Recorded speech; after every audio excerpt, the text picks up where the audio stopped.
సరే, ఇప్పుడు ప్రభు మన దగ్గర నుంచి, ప్రభు ప్రతి మనిషి దగ్గర నుంచి ఏమి ఆశిస్తున్నాడు? ప్రభువు ప్రతి మానవుడి దగ్గర నుంచి, ఆయన కలగజేసినటువంటి ప్రతి మానవుడి దగ్గర నుంచి ఏం ఆశిస్తున్నాడు అనే అంశాలపైన మనము ఇప్పుడు ధ్యానం చేద్దాం. ఎందుకంటే ప్రభువు ఏం ఆశిస్తున్నాడో తెలియకపోతే నువ్వేం చేయాలో నీకు తెలియదు, నేను ఏం చేయాలో తెలియదు.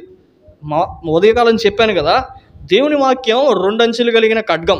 నేను చెప్పే ఈ వర్తమానంలో కూడా కొన్ని విషయాల్లో నేను కూడా చేయలేనటువంటి బలహీన స్థితి కలిగినటువంటి వాడినే.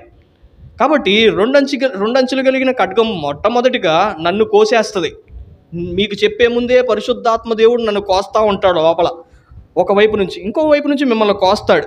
కోసినప్పుడే లోపలున్న విషయము, లోపలున్న పశ్చాత్తాపం అనేది బయటకు రావాలి. ఇది రాలేనప్పుడు మనము శత్రువుకు బానిసలము, శత్రువు యొక్క అనుచరుడు అయిపోతాం. కాబట్టి ఈ విషయాలన్నింటిలో మనం చాలా జాగ్రత్తగా గమనించి దేవుడు మన దగ్గర నుంచి ఏమి కోరుకుంటున్నాడు అనే విషయాన్ని చాలా తూకిగా, చాలా వేగంగా మనం చూసి ఈ దినాన్న ఈ పరిచర్యను ముగిద్దాం. రండి, 1 పేతురు రాసినటువంటి పత్రిక, 1 పేతురు రాసినటువంటి పత్రిక 1వ అధ్యాయం 15వ వచనం చదవ. నేను పరిశుద్ధుడై ఉన్నాను గనుక మీరును పరిశుద్ధులై ఉండుడని రాయబడి ఉన్నది. కాగా విధేయులకు పిల్లలై మీ పూర్వ అజ్ఞాన దశలో మీకుండినటువంటి ఆశలను అనుసరించి ప్రవర్తింపక మిమ్మును పిలిచినవాడు పరిశుద్ధుడై ఉన్న ప్రకారము మీరును సమస్త ప్రవర్తనయందు పరిశుద్ధులై ఉండుడి. దేవుడు మన దగ్గర నుంచి కోరుకునేది ఏంటంటే పరిశుద్ధత. పరిశుద్ధత లేకుండా ఎవడును దేవుణ్ణి చూడలేడు.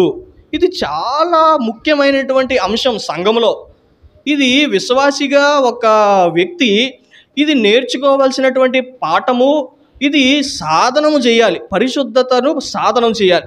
ఎప్పుడైతే పరిశుద్ధతను మనం సాధనం చేస్తామో అంతకంతకు పరిశుద్ధతలో ముందుకెళ్తాం. పరిశుద్ధులగుటకు మనము సాగి వెళ్ళాలి, సంపూర్ణులగుటకు సాగి వెళ్ళాలి. కాబట్టి పరిశుద్ధత అనేది చాలా ప్రాముఖ్యమైనటువంటిది. ఏంటి పరిశుద్ధత? ఎవరు పరిశుద్ధత? ఎవరు పరిశుద్ధుడు అని అంటే, ఎవరు పరిశుద్ధుడు? యేసు ప్రభువే పరిశుద్ధుడు. తండ్రి అయినటువంటి దేవుడికి నువ్వంటే ఇష్టమా? చాలా కాంప్లికేటెడ్ ప్రశ్న ఇది. తండ్రి అయినటువంటి దేవుడికి కూర్చున్న నీవు నేను ఇష్టమా?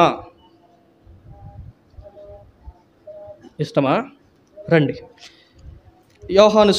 మత్తయి సువార్త. ఇష్టము లేదు అని నేను చెప్పట్లా, వాక్యం ఏం చెప్తుందో చూద్దాం. మత్తయి సువార్త 3వ అధ్యాయం 16వ వచనం 17వ వచనం. యేసు బాప్తిసము పొందిన వెంటనే నీళ్లలో నుండి ఒడ్డునకు వచ్చెను. ఇదిగో ఆకాశము తెరువబడెను. దేవుని ఆత్మ పావురం వలె దిగి తన మీదకి వచ్చుట చూచెను. మరియు ఈ వచనం చాలా జాగ్రత్తగా గమనించండి. మరియు ఇదిగో ఈయనే నా ప్రియ కుమారుడు, ఈయన యందు నేను ఆనందించుచున్నానని ఒక శబ్దము ఆకాశం నుండి వచ్చిన. చూడండి, ఈ తండ్రి అయినటువంటి దేవునికి నువ్వు ఎంత పరిశుద్ధంగా ఉన్నా, నువ్వు ఎట్లా ఉన్నా, నువ్వు పాపము కాలుష్యముతో, పాపము లోకములో, పాపభూయిష్టమైనటువంటి ఈ లోకంలో ఉన్నావు. దేవుడు పరిశుద్ధుడు. అందుకే ఆయన పరిశుద్ధతని ఉన్నతమైన స్థానంలో మనం చూస్తున్నాం. ఇప్పుడు ఆయన ఎంత పరిశుద్ధుడు అంటే పాపము ఆయన కంట పడగానే ఒక్క నిమిషం కూడా ఆయన ఉండలేడు. ఇప్పుడు నీలో నాలో పాపం ఉందా లేదా? అందుకే ఆయనకి ఎవరిష్టమో తెలుసా? ఈయన నా ప్రియ కుమారుడు. యేసు క్రీస్తు ప్రభు అంటే తండ్రికి అపరిమితమైనటువంటి ప్రేమ. ఈయన నా ప్రియ కుమారుడు. రండి, మత్తయి సువార్త 3వ అధ్యాయం 17వ వచనం. ఈయన నా ప్రియ కుమారుడు, ఈయన యందు నేను ఆనందించు. తండ్రి ఎవరి యందు ఆనందిస్తాడో తెలుసా? తండ్రి నీ యందు కాదు, తండ్రి ఈ లోకంలో ఉన్నటువంటి సృష్టి యందు కాదు, ఈ లోకం బయట ఉన్నటువంటి వాటి యందు కాదు, దేవుడు పరలోకమునందు కాదు ఆయన ఆనందించేది యేసునందు. నువ్వు యేసు దగ్గరికి వస్తే తండ్రి నిన్ను చూసి ఆనందిస్తాడు. నువ్వు యేసులో జీవిస్తే తండ్రి నిన్ను చూసి ఆనందిస్తాడు. నువ్వు యేసు వైపు తిరిగి ప్రయాణం చేస్తే తండ్రి నిన్ను చూసి ఆనందిస్తాడు. తండ్రికి యేసు అంటే బాగా ఇష్టం. ఈయన నా ప్రియ కుమారుడు, ఏకైక కుమారుడు. కాబట్టి తండ్రికి యేసు అంటే చాలా ఇష్టం. కాబట్టి మనం పరిశుద్ధులు అవ్వాలంటే ఎవరిని ధరించుకోవాలా? యేసును ధరించుకోవాలి. యేసు లేకుండా నువ్వు పరిశుద్ధుడు అవ్వలేవు. యేసు లేకుండా నువ్వు ఈ లోకంలో ఏ మానవుడు పరిశుద్ధుడు అవ్వలేడు. పరిశుద్ధతలోనికి మొట్టమొదటి మెట్టే యేసుక్రీస్తు ప్రభువారు. ఆయన లేకుండా ఏదీ లేదు. పాత నిబంధన భక్తులందరూ సిలువ ఎప్పుడు వేయబడుతుంది, సిలువ ఎప్పుడు వస్తుంది, యేసు ప్రభు ఎప్పుడు పుడతాడని ఎదురు చూశారు. ఎవరి కోసం? యేసు కోసం ఎదురు చూశారు ఇశ్రాయేలీయులు. యేసు ఎప్పుడు పుడతాడో, మన విమోచకుడు ఎప్పుడు పుడతారో. అందుకే వాళ్ళు అంటారు, ఈయన మోషేనా, ఈ ఏలియానా? ఎందుకు అంటున్నారంటే ఈ విమోచకుడు ఏమో, వీళ్ళు విమోచన వల్ల విమోచిస్తారేమో అని ఇశ్రాయేలు ప్రజలు ఆలోచిస్తున్నారు. అయితే యేసు ఎప్పుడు పుడతాడు, యేసు ఎలా ఉంటాడో అని చెప్పి ఇశ్రాయేలు యేసు వైపు చూశారు. ఈ దినం మనము యేసు ఏం చేశాడో చూసి ఈ దినం యేసు వైపు చూస్తున్నాం. వాళ్ళు చూసింది యేసు వైపే, మనము చూసింది యేసు వైపే. యేసు కేంద్ర స్థానం, యేసు ఆయన ముఖ్యమైనటువంటి కేంద్రం. ఆయన మానవునికి కేంద్ర బిందువు. ఆయన లేకుండా లేదు. ఏంటండి, పాత నిబంధనలో యేసు లేడు, యేసు లేకపోవచ్చు. ఆయన చలనమై ఉన్నాడు, ఆయన జీవమై ఉన్నాడు. ఆయన మానవ శరీరధారిగా పుట్టకపోయి ఉండొచ్చు, కానీ ఆయన చలిస్తూనే ఉన్నాడు. ఆయన నిత్యుడు, ఆయన భూమి పునాదులు వేయబడక ముందే ఉన్నటువంటి దేవుడు. కాబట్టి నువ్వు పరిశుద్ధతలోనికి రావాలి అని అంటే, దేవుడు నీ దగ్గర నుంచి కోరుకునే, తండ్రి నీ దగ్గర నుంచి కోరుకునేది, యేసు నీ దగ్గర నుంచి కోరుకునే, పరిశుద్ధాత్మ దేవుడు నీ దగ్గర నుంచి కోరుకునేది ఏంటంటే నువ్వు పరిశుద్ధతలోనికి రావాలి. నువ్వు పరిశుద్ధతలోనికి వస్తేనే పరిశుద్ధమైన పట్టణంలోనికి వెళ్ళగలం, పరిశుద్ధమైన దేవుణ్ణి ఎదుర్కొనగలం. ఆయన మేఘారూఢుడై వస్తున్నప్పుడంట, ఆయన వస్తాడు. ఆయన ఏ దినం వస్తాడో తెలియదు, ఇప్పుడే వస్తాడో తెలియదు. ఇప్పుడు టైం 8:30 అయింది. 8:35కి యేసు క్రీస్తు ప్రభు ఒకవేళ ఈ గ్రామంలోనికి ఆయన మేఘారూఢుడై వస్తే ఈ దినము ఇప్పుడే ఎవరు పరిశుద్ధులు అని ప్రశ్నేస్తే, నువ్వు పరిశుద్ధుడు అయితే ప్రభు నేను తీసుకెళ్తాడు, నువ్వు పరిశుద్ధుడు కాకపోతే ప్రభు తీసుకెళ్ళాడు. కాబట్టి మనం చాలా జాగ్రత్తగా యేసుని ధరించుకోవాలి. యేసు చాలా ప్రాముఖ్యమైనటువంటి వాడు. యేసు లేకుండా చూడండి, ఇంత బైబిల్ గ్రంథం మొత్తం అంతటిలో 4 సువార్తల్లో యేసు ప్రభు మాట్లాడినటువంటి బోధలు ఉంటాయి. 4 సువార్తల్లో యేసు ప్రభు మాట్లాడినటువంటి మాటలు ఉంటాయి. ఈ మాటలు సమస్తమైనటువంటి లేఖనాలకి ఆయన పునాదై ఉంటాడు. అక్కడ ప్రతి లేఖనాన్ని ఆయన నెరవేర్చిన వాడు. ప్రతి లేఖనాన్ని ఆయన తోచా తప్పకుండా ఆయన ఖచ్చితంగా చూసి ఆయన మాట్లాడిన ప్రతి మాట, ఆయన మాటలు నిత్య జీవపు మాటలు. ఆయన మాటల్లో ఎటువంటి కపటం ఉండదు. ఆయన మాటల్లో ఎటువంటి ధోరణి, తప్పు ధోరణి అనేది ఉండదు. ఆయన సత్యమైనటువంటి దేవుడు. కాబట్టి పరిశుద్ధతలోనికి రావాలి మొట్టమొదటిగా. రెండవదిగా యోహాను సువార్త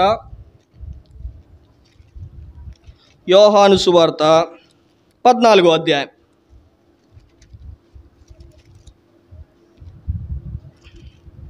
మొదటి వచనం, 2వ వచనం చదువునానా? మీ హృదయమును కలవరపడనీకుడి, దేవుని యందు విశ్వాసముంచుచున్నారు, నా యందును విశ్వాసముంచుడి. నా తండ్రి ఇంట అనేక నివాసములు కలవు, లేని ఎడల మీతో చెబుతున్నా. చాలండి. ఏమంటున్నాడు? మీ హృదయములను కలవరపడనీకుడి. ఎందుకు కలవరపడుతున్నారు? ప్రభు ఊరికే చెప్పడు. ఇక్కడ కూర్చున్న మీరు, నుంచున్న నేను ఏదో ఒక పరిస్థితిలో మనం కలవరపడతానే ఉంటాం. మన కలవరానికి దేవుడు అంటున్నాడు, ఏమంటున్నాడు తెలుసా? ఆయన ఇచ్చే జవాబు, దేవుని యందు విశ్వాసం ఉంచు. ఎవరి యందు విశ్వాసం ఉంచుతావు? చాలాసార్లు డాక్టర్ల మీద విశ్వాసం ఉంచుతాం అనారోగ్యంగా ఉన్నప్పుడు. చాలాసార్లు ఊరిలో ఉన్నటువంటి, మన ఇంట్లో ఉన్నటువంటి పెద్దల యొక్క నిర్ణయాలను బట్టి మనం విశ్వాసం ఉంచుతాము, వాళ్ళ మాటలను బట్టి విశ్వాసం ఉంచుతాము. కానీ యేసు క్రీస్తు ప్రభు మీద విశ్వాసం ఉంచాం. ఆయన మీద విశ్వాసం ఉంచక విశ్వాసములో నుంచి తొలగిపోయేటువంటి ఒక గుంపులోనికి మనం చేరిపోతాం. కాబట్టి నా యందు విశ్వాసం ఉంచండి. దేవుడు చెప్తున్నాడు రెండోదిగా, ఎవరండి విశ్వాసము? ఎవరి విశ్వాసము? ఏంటి విశ్వాసము? రండి, హెబ్రీయులు రాసినటువంటి పత్రిక 11వ అధ్యాయం.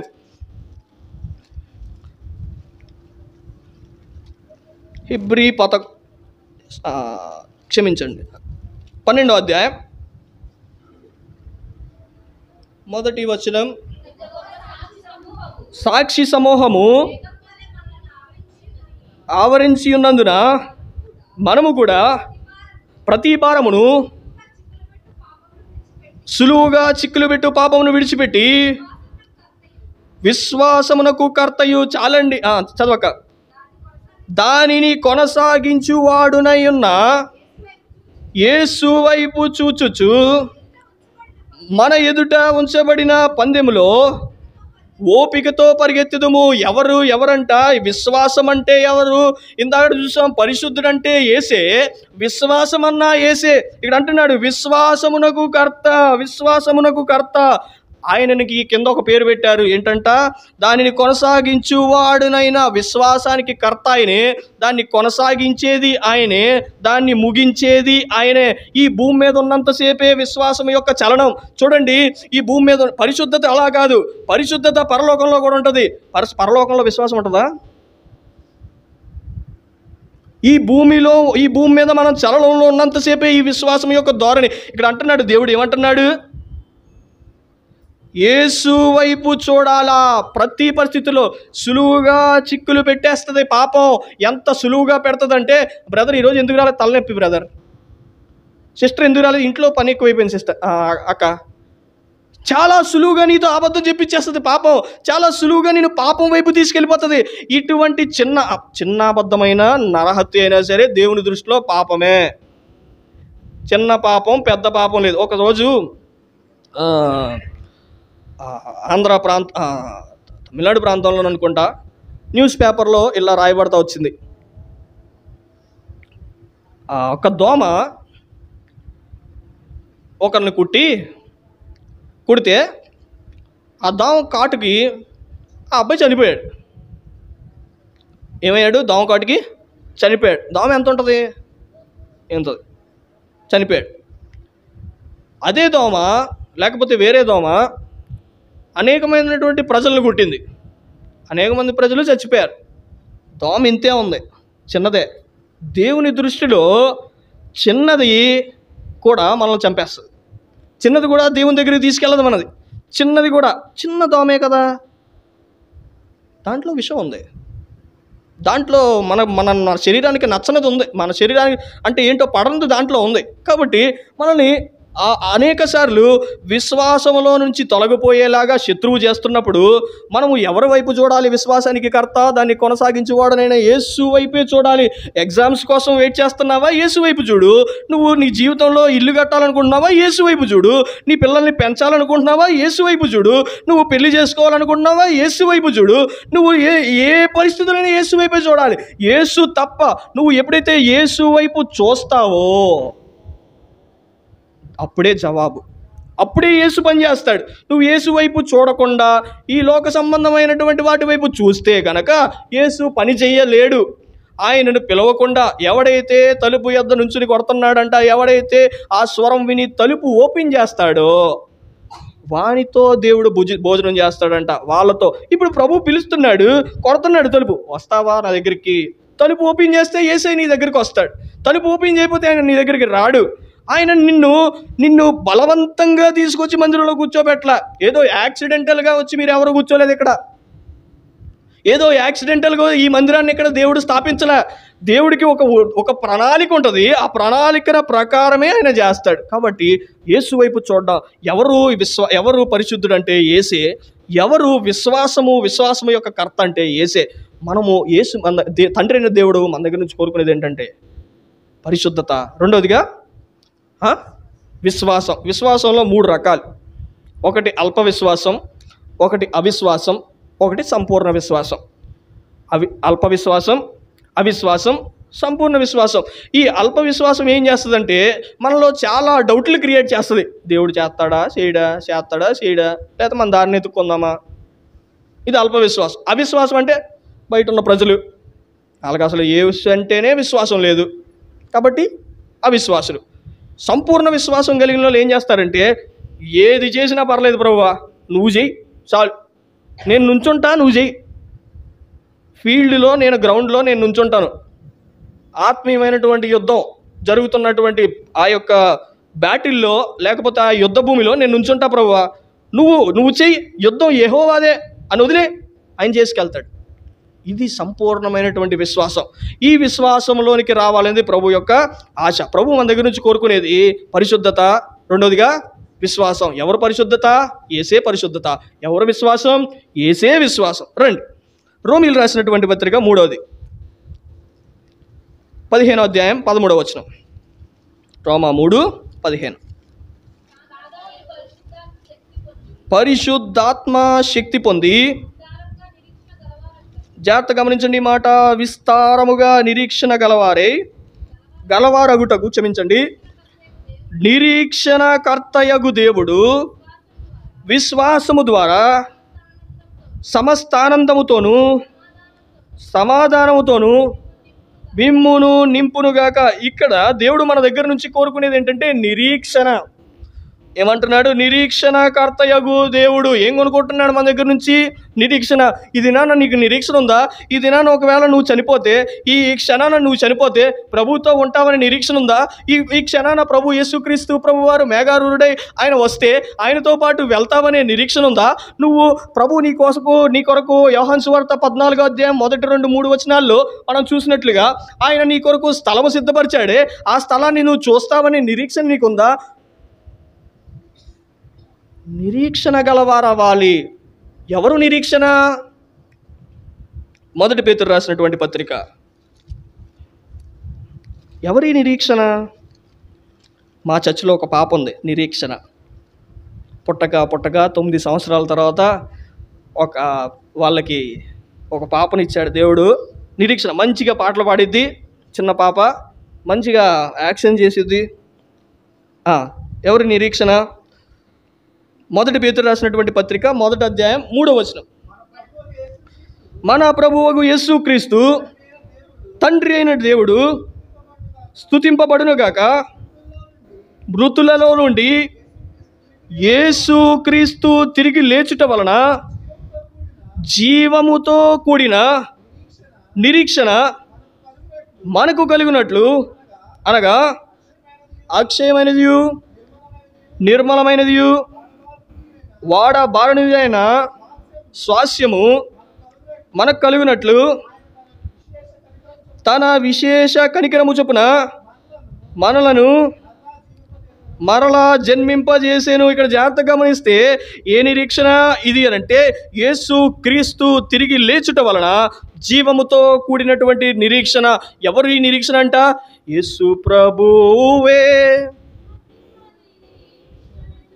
మనలో ఉన్నాడు, జయధ్వనులతో హర్షించెదము, జయధ్వనులతో హర్షించెదము. ప్రభువే నిరీక్షణ, ప్రభువే నిరీక్షణ. ఎవరండి నిరీక్షణ? యేసు ప్రభువే నీ నిరీక్షణ. ఆయనే నిరీక్షణ అయి ఉండాలి. ప్రభు మన దగ్గర నుంచి కోరుకునేది పరిశుద్ధత. ప్రభు మన దగ్గర నుంచి కోరుకునేది విశ్వాసము. ప్రభు మన దగ్గర నుంచి కోరుకునేది నిరీక్షణ. రండి, 4వదిగా ప్రభు మన దగ్గర నుంచి ఏం కోరుకుంటున్నాడు? మత్తయి సువార్త 5వ అధ్యాయం 8వ వచనం. మత్తయి సువార్త హృదయ శుద్ధి గలవారు ధన్యులు, వారు దేవుని చూచెదరు. హృదయ శుద్ధి గలవారు ధన్యులు. హృదయంలో శుద్ధి లేకుండా ప్రభు బలలో పాలు పొందుట, హృదయంలో శుద్ధి లేకుండా ప్రభు యొక్క సంఘంలో పనిచేయుట, హృదయ శుద్ధి. చూడండి, కాన్వకేషన్ జరిగేదంట. అంటే నాకు తెలియదు, నాకు ఒక సేవకుడు చెప్తే విన్నాను. ఆ దినాల్లో కాన్వకేషన్ జరిగే సమయాల్లో కొంతమంది ఎంప్లాయీస్, ఇక్కడ ఎంతమంది ఉన్నారు ఎంప్లాయీస్? టీచర్లే కానీ ఎంప్లాయీస్, పనిచేసేవాళ్ళు, ఉద్యోగం చేసేవాళ్ళు ఎంతమంది ఉన్నారు? ఎవరు లేరా?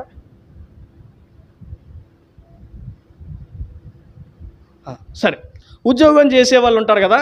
అయితే బక్సింగ్ అంకుల్ గారు కాన్వకేషన్ పెట్టేవారంట. పెట్టే సమయాల్లో బయట ఎంట్రన్స్ ఆ ప్లేస్లో కొంతమంది సేవకులను కూర్చోబెట్టేవారు. కూర్చోబెట్టిన తర్వాత వాళ్ళు వచ్చేవాళ్ళంట. వచ్చిన తర్వాత వీళ్ళు అడుగుతారంట, కాన్వకేషన్కి మీరు వచ్చారు బ్రదరు, మీరు ఎంప్లాయీసా అని అడిగేవారు. ఎంప్లాయీస్ అని అడిగేవారు ముందే. ఈ రోజుల్లో ఎంప్లాయీస్ అని ఎందుకు అడుగుతారు? ఆ రోజుల్లో వేరేగా అడిగేవారు. అయితే ఈ ఎంప్లాయీసా అని అడిగే సమయంలో అవును బ్రదర్, మొట్టమొదటి అడిగే ప్రశ్న ఏంటో తెలుసా వాళ్ళని, ఈ సేవకులు, కాన్వకేషన్కి ఏ లీవ్ మీద వచ్చావు, ఏం సెలవు పెట్టి వచ్చావు? జ్వరం అని పెట్టాను బ్రదర్. గెట్ అవుట్, రాకు, వెళ్ళిపో. నువ్వు జ్వరం అని పెట్టొచ్చావు, నువ్వు బాగానే ఉన్నావు. నువ్వు జ్వరం అని నీ ఆఫీస్ ప్లేస్లో, నీ వర్క్ ప్లేస్లో నువ్వేమో జ్వరం అని పెట్టొచ్చావు, రాకు, కాన్వకేషన్కి వెళ్ళిపో. నీకు యథార్థత లేదు. యథార్థత లేకుండా నువ్వు ఇక్కడికి వచ్చి కూర్చుని నువ్వేమింటా? నీ హృదయంలో శుద్ధి లేదు, నువ్వు ఇక్కడికి వచ్చి ఏమింటా? ప్రభు అంటున్నాడు, చెప్పాడు, క్షమించండి, సహోదరు చెప్పారంట, వెళ్ళిపో. క్యాజువల్ లీవ్ పెట్టినా వెళ్ళిపో. నీకు లీవ్ ఉంటే, నీకు ఒకవేళ సమయం ఉంటే, నీకు ఇంకా సెలవులు ఏమైనా మిగిలి ఉంటే ఆ సెలవుల్లో నీ సొంత సెలవులు అయితే నీ సొంత సెలవుల మీద నువ్వు రా. జనాల కోసం కాదు ఆ రోజు ప్రాకులాట, ఆ రోజుల్లో ప్రజల కోసం కాదు ప్రాకులాట, ఆ రోజుల్లో ఆత్మల కోసం ప్రాకులాట. ఈ ఊరుంది, ఈ ఊర్లో ఇంతమంది ప్రజలు ఉన్నారు, ఈ ప్రజలందరూ ఒకవేళ పరలోకానికి రాకపోతే ఈ మందిరంలో కూర్చున్న ప్రతి ఒక్కరిని ప్రభు ప్రశ్న అడుగుతాడు. దేవుని సేవకుడు అడగనని నేను చెప్పట్లా. కూర్చున్న గొర్రె, పిఏ స్వామి గారు అని ఆయన చెప్తాడు ఈ మాట. గొర్రెని కంటదా, గొర్రెల కాపరి కంటాడా? గొర్రె కంటది. ఇప్పుడు విశ్వాసిని కనాలా, విశ్వాసి యొక్క కాపరి కంటాడా?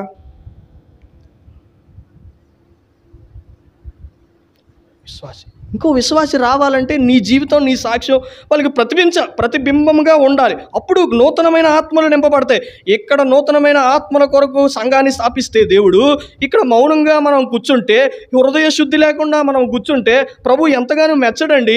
ప్రభు మనల్ని పెట్టిందే ఇతరుల కోసం పెట్టాడు. ఇక్కడ సంఘం, ఈ సంఘం నువ్వు నేను విశ్వాస యాత్రలో అంతకంతకు అభివృద్ధిలోనికి రావడం మాత్రమే కాదు, కానీ ఈ సంఘము, ఈ దీపస్తంభము, దైవజనుడైనటువంటి బక్సింగ్ అంకుల్ గారు చేసినటువంటి ప్రార్థన, ఎందుకు ఈ ఊర్లో ఇక్కడ ఎందుకు దీపస్తంభం ఉందంటే, ఇతర ప్రజలకు ఈ లోకంలో అనేకమైన మందిరాలు ఉండొచ్చు, అనేకమైన సంఘాలు ఉండొచ్చు, కానీ ఆ ప్రజలను సరి అయినటువంటి మార్గంలో తీసుకురావాల్సినటువంటి బాధ్యత విశ్వాసులదే.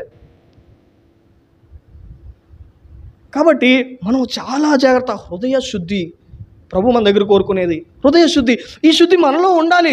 ఈ శుద్ధి మనలో లేకపోతే నువ్వు దేవుణ్ణి చూడలేవు. ఇది నేను చెప్పట్లేదు, వాక్యమే చెప్తుంది. ఈ మాటలు ఎవరు మాట్లాడారో తెలుసా?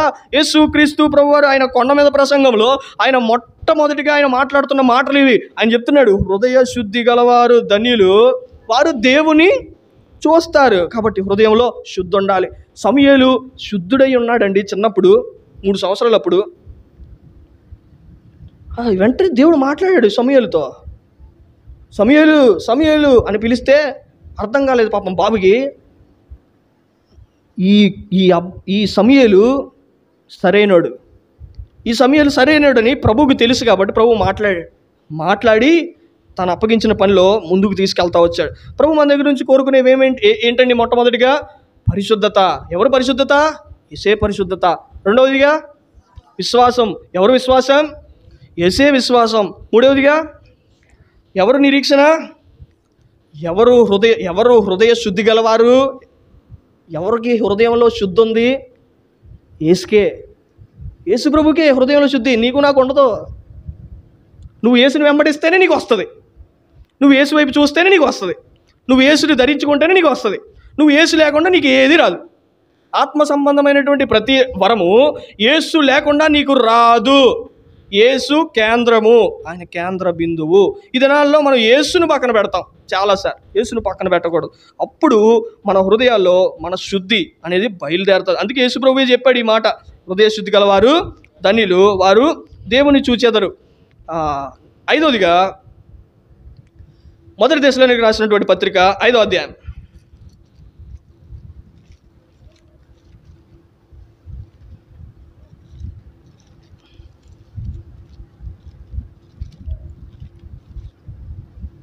5వ అధ్యాయం 16వ వచనం. ప్రతి విషయమునందు కృతజ్ఞతాస్తుతులు చెల్లించుడి, ఇలాగు చేయుట యేసు క్రీస్తునందు మీ విషయములో దేవుని చిత్తము. ఏంటంట దేవుడు మన దగ్గర నుంచి కోరుకునేది? ప్రతి విషయమునందు కృతజ్ఞతాస్తుతులు చెల్లించాలి. నేను ఈ వాక్యం చదివిన తర్వాత కొంచెం రూపాంతరంలోకి వచ్చాను. ఎట్లా అంటే ప్రతి విషయమునందంటే నాకు అంటే మా తాతయ్య గారు రైల్వే ఎంప్లాయీ అని చెప్పాను కదా సాక్ష్యంలో. ఆయన మాకు క్రిస్మస్ కానీ వాటికి కానీ వీటికి కానీ బట్టలు కొనేవాడు బాగా. షర్ట్ వేసుకునేటప్పుడు ట్యాగులు ఉంటాయి కదా, కట్ చేస్తాం కదా మనం. ఈ ట్యాగులు కట్ చేయకముందే ఒక మాట చెప్పేవాడు, రేయ్ ప్రార్థన చేసి వేసుకో, అప్పుడు యేసు ప్రభు రక్తం ద్వారా అది ఏమవుతుంది, పవిత్రపరచబడుతుంది అని చెప్పేవాడు మా తాతగారు. ఆ దినాన్ని మొదలుపెట్టాను ప్రార్థన చేయడం. ఏ నూతనమైన షర్ట్ వచ్చినా, ఏ ప్యాంట్ వచ్చినా, బ్రష్ కొన్నా, టూత్ పేస్ట్ కొన్నా, ప్రభు నువ్వు ఎవరండి, నీకెక్కడదండి, ఒక కంపెనీ, ఒక బ్రష్ కంపెనీ వాడు వాడు తయారు చేయకపోతే నీ చేతిలోకి రాదే. నీ దగ్గర డబ్బు ఉందని నువ్వు కొనేసావా? నీ దగ్గర నీ చేతిలోకి రావాలనంటే ప్రభు కృప ఉండాలి. ప్రతి విషయమునందు కుర్చీలో కూర్చున్నావా స్తుతించు, అన్నం తింటున్నావా స్తుతించు, మంచినీళ్ళు తాగుతున్నావా స్తుతించు. ప్రతి విషయంలో కాలేజీకి వెళ్తున్నావా స్తుతించు, ఇంట్లో ఉంటున్నావా స్తుతించు, పడుకుంటున్నావా స్తుతించు, నిద్రలో స్తుతించు. ప్రతి విషయమునందు కృతజ్ఞతాస్తుతులు. Thanks, give thanks to the God. దేవునికి ఎప్పుడు ఎల్లప్పుడూ ఆయనకి కృతజ్ఞతాస్తుతులు చెల్లించాలి, ఎల్లప్పుడూ ఇది ప్రభు దగ్గర. యోబు చూసారా? రెండో మాట చదువుతాం. యోబు గ్రంథం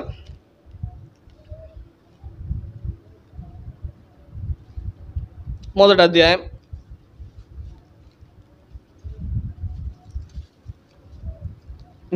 5 నిమిషాల్లో ముగిస్తాను.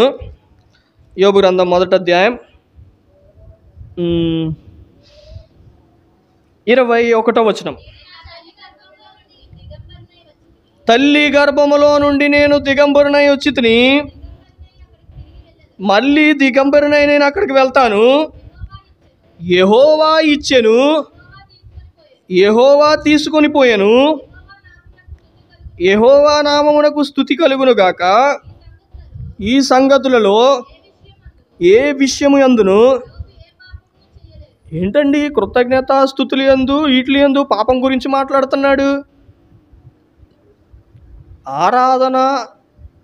ఆరాధనకి పొద్దున చూసాం కదా ఆరాధన గురించి.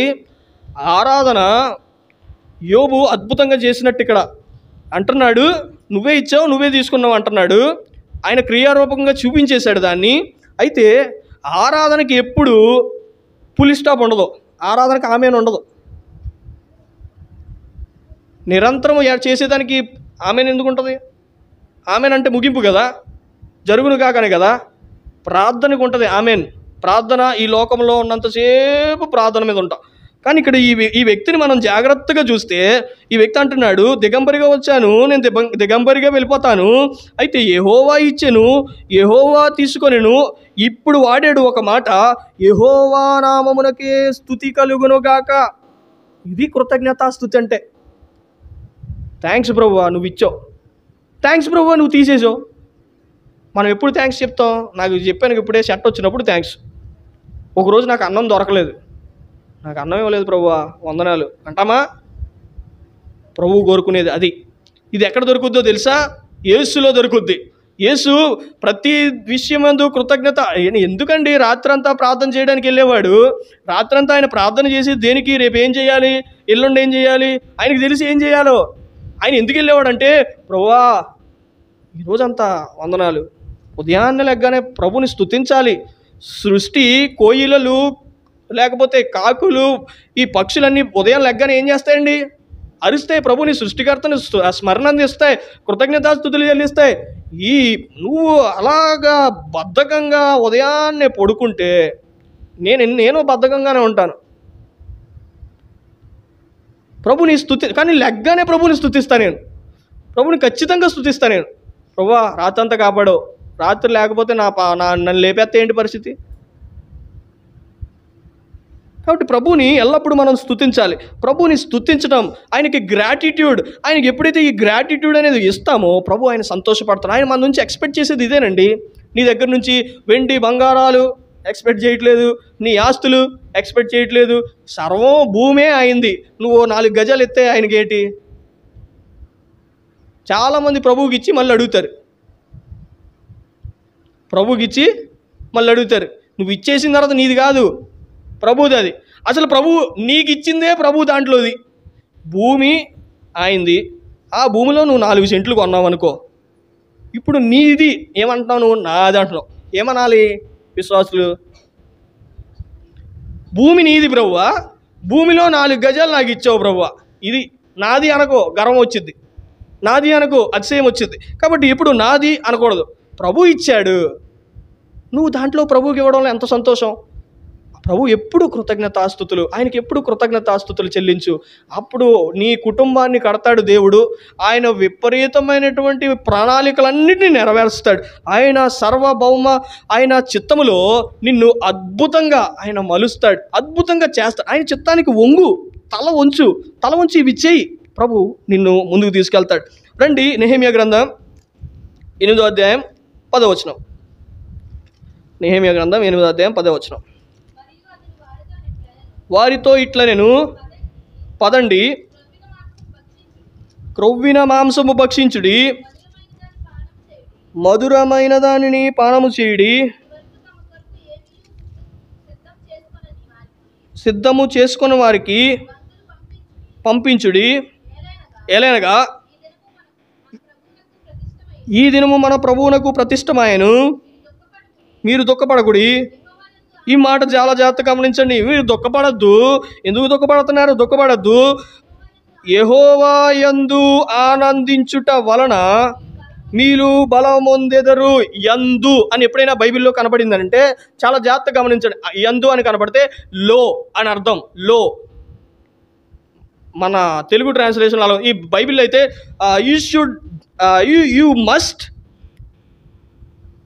You must have such kind of happiness in the Lord Jesus, in the Lord Jehovah అని అంటే నువ్వు ఖచ్చితంగా ప్రభువులో ఆనందించాలి.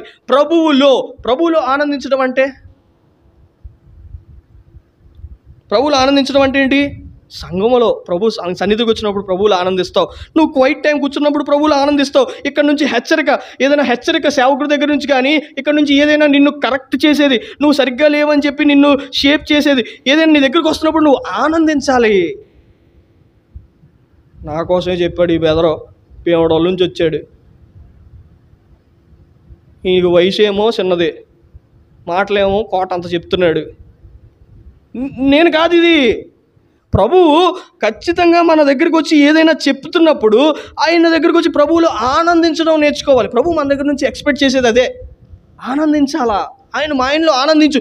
ఆయనలో ఆనందిస్తే ఏ గొడవలు ఉండో, ఆయనలో ఆనందిస్తే ఏ కల్మషాలు ఉండో, ఆయనలో ఆనందిస్తే సంఘాలు ఈ విధంగా విడిపోవు. ఆయనలో ఆనందిస్తే అందరూ ఐకమత్యమై ప్రభు పని కొరకు ముందుకు వెళ్తాం. ఆయనలో ఆనందిస్తే ప్రభు పని చాలా స్పీడ్గా జరిగిద్ది. ఆయనలో ఆనందించాలా.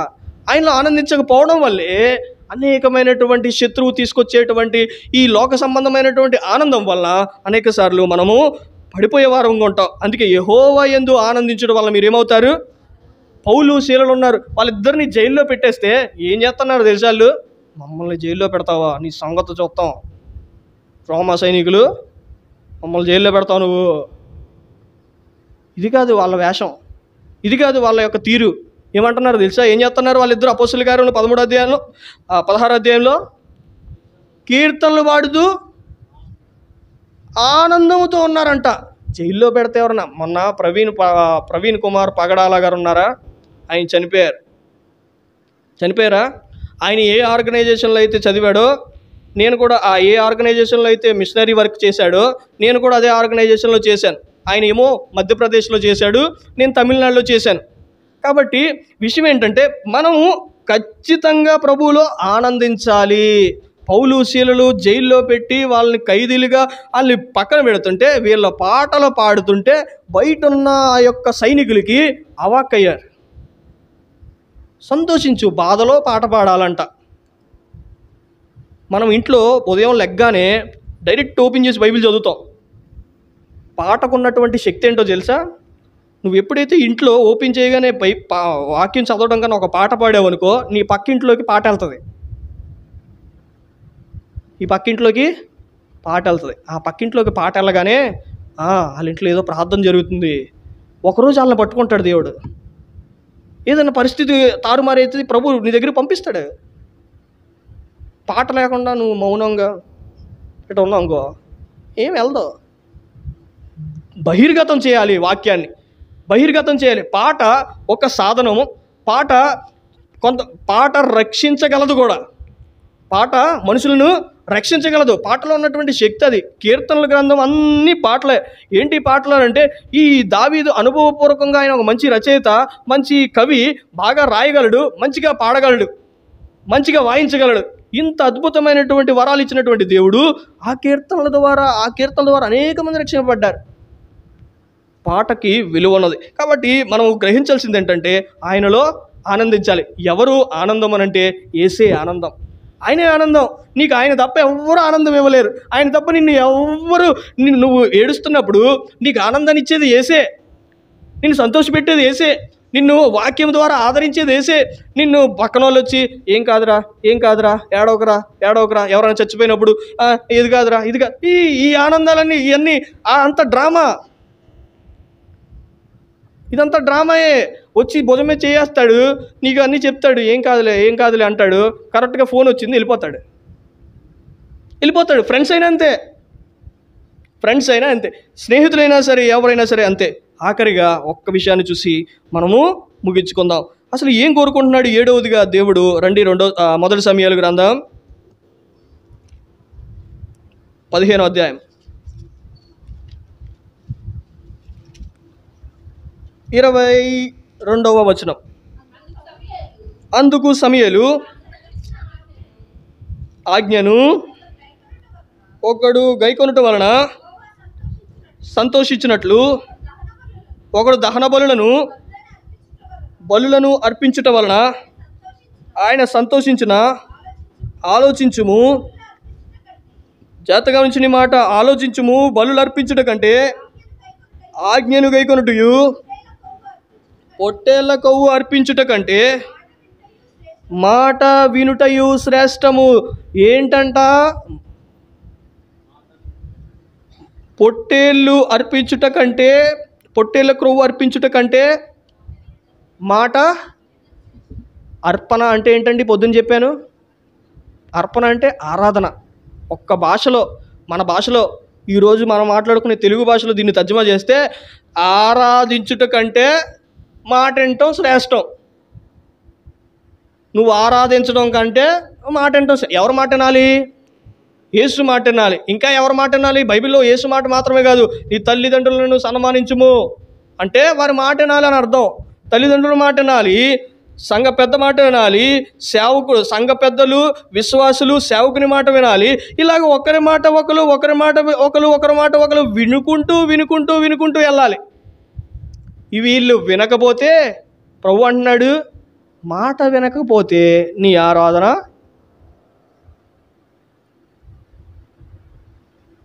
ఏం లేదు. ప్రభు మన దగ్గర నుంచి కోరుకునేది మాట వినడం. ఎవరు మాట? ఆయనే నిత్య జీవపు మాటలు కలిగిన వాడు. ఏసే నిత్య జీవం కలిగిన మాట కలిగిన వాడు. చూడండి, 7 అంశాలను మనం చూసాం. మొట్టమొదటిగా ఆయన పరిశుద్ధుడు. ఎవరు పరిశుద్ధుడు? నువ్వు కూడా పరిశుద్ధుడు అవ్వాలా. ప్రభు నీ దగ్గర నుంచి కోరుకునేది నువ్వు పరిశుద్ధుడు అవ్వాలని. రెండోదిగా విశ్వాసం. ఎవరు విశ్వాసానికి కర్త? యేసే. నువ్వు కూడా విశ్వాసానికి కర్త. ఆయన కొనసాగించిన యేసు వైపు, ఆయనలోనే విశ్వాసాన్ని పెంపొందించుకోవాలి.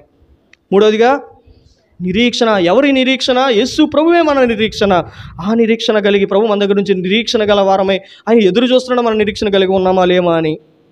నాలుగవదిగా హృదయ శుద్ధి ఉండాలి. ఆయన్ని చూడాలని అంటే ఎవరు హృదయ శుద్ధి కలిగిన వారు అంటే యేసే హృదయ శుద్ధి కలిగిన వాడు. ఆయన్నే వెంబడించు, ఆయన్నే చూడు. ఆయన చూసినప్పుడే నీ హృదయంలో శుద్ధి ప్రారంభం అవుతుంది. ఆయన చూడకుండా నీ హృదయంలో శుద్ధి ప్రారంభం అవ్వదు. తర్వాత కృతజ్ఞతాస్తుతి, గ్రాటిట్యూడ్. ఆయన ఎప్పుడు ప్రతి విషయం నందు ఆయన కృతజ్ఞతాస్తుతులు చెల్లించు. ఆరోదిగా ఆనందించాలా. యెహోవా యందు ఆనందించు. యెహోవా యందు ఆనందిస్తే ఆయనే ఆనందం, యెహోవాయే ఆనందం. ఆయనలో ఆనందిస్తే దేవుడు నీ ఆనందాన్ని పరిపూర్ణం చేస్తాడు. ఆఖరిగా విధేయత, మాట వినుట, విధేయత చూపి, తల ఒగ్గు. నీకు నచ్చట్లేదా, అయినా విధేయత చూపి. ఇది ప్రాక్టీస్ చేయాలండి. ఒకవేళ పరలోకానికి వెళ్ళావు, ఇక్కడ నువ్వు ప్రాక్టీస్ చేయలే, పరలోకానికి వెళ్ళిన తర్వాత దేవుడు అంటున్నాడు, ఆ మూల కూర్చోవయ్యా నువ్వు అన్నాడు. జాన్ మిల్టన్ అని మీ ఇక్కడ 10th క్లాసులో ఎవరైనా ఉన్నారా? 10th క్లాసులో ఇంగ్లీష్ పుస్తకంలో ఒక లెసన్ అది. జాన్ మిల్టన్ అని ఆయన రాస్తాడు ద ప్యారడైజ్ లాస్ట్ అనే ఒక చాప్టర్లో, it is better to be slave in the hell rather than it is better to be servant in the heaven. అంటే పరలోకములో బానిసగా ఉండడం కన్నా, పరలోకములో యేసుక్రీస్తు కింద బానిసగా ఉండడం కన్నా నరకములో రాజుగా ఉండడం మంచిదంటాడు. ఇది అర్థం చెప్పింది. పరలోకంలో బానిసగా ఉండడం కన్నా నరకంలో రాజుగా ఉండడం అని రాస్తాడు ఆ పుస్తకంలో. నరకంలో రాజు ఏంటి? ఆయన ఉద్దేశం అంటే పరలోకంలో చిన్న పని చేసినప్పుడు, చిన్న పని ప్రభు అప్పగించినప్పుడు, ప్రభు మనల్ని ఎక్కడైనా ఏదైనా చిన్న పని పెట్టినప్పుడు అసలైనది బయటకు వచ్చింది కదా, అప్పుడు ఆయన శత్రువు సాతాను గురించి రాస్తాడు అనమాట. సాతాను గురించి ఒకదాని తర్వాత ఆయన స్థానాలు అన్నీ రాసుకుంటూ అప్పుడు ఆ వ్యక్తి ఇట్లా అంటాడు. ఆ వ్యక్తి యొక్క ఆలోచన ఇట్లా వచ్చింది పరలోకంలో. ఇది సాతాను యొక్క ఉద్దేశం. ఏమనుకుంటున్నాడు సాతాను? నేను పరలోకంలో యేసుక్రీస్తు కింద పనిచేయాలా బానిసగా? నేను చేయను, నేను నరకానికి రాజు అవుతా అనుకున్నాడు. నరకానికి రాజు అవుతాడంట. కాబట్టి మాట వినడం చాలా ఈ 7 అంతల అనుభవాలు మన జీవితంలో ఉంటే సంఘం కట్టబడుతుంది, సంఘం ముందుకెళ్తుంది. తర్వాత ఉన్న తరాలు సంఘాన్ని వెంబడిస్తాయి. సంఘంలో సరక్తం ఇచ్చి సంపాదించిన సంఘము ప్రభువు ఆయన కట్టుకుంటాడు. కాబట్టి అటువంటి అనుభవంలోనికి నేను రావాలనేది ప్రభు యొక్క ఆశ. ఆయన నీ దగ్గర నుంచి కోరుకుంటున్నాడు, ఆయన నీ దగ్గర నుంచి ఎక్స్పెక్ట్ చేస్తున్నాడు. ఇవన్నీ నువ్వు కనుక ప్రభువుకి ఇస్తే ఈ 7 అంశాలు ప్రభువు నిన్ను అద్భుతంగా కడతాడు. ఆయన కడతంలో ఆయన రూపించే ఆ రూపం చాలా అద్భుతంగా ఉంటుంది. కాబట్టి ప్రభువుని వెంబడించండి, ప్రభు యేసును చూడండి. యేసే ప్రతిదానికి కీలకం, యేసే ఆయన కేంద్రమైన స్థానం. కాబట్టి ఈ యొక్క 7 అంతల అనుభవాలు మీ జీవితాల్లో నెరవేరులాగిన ప్రభు సహాయం చేయను గాక. ఆమేన్.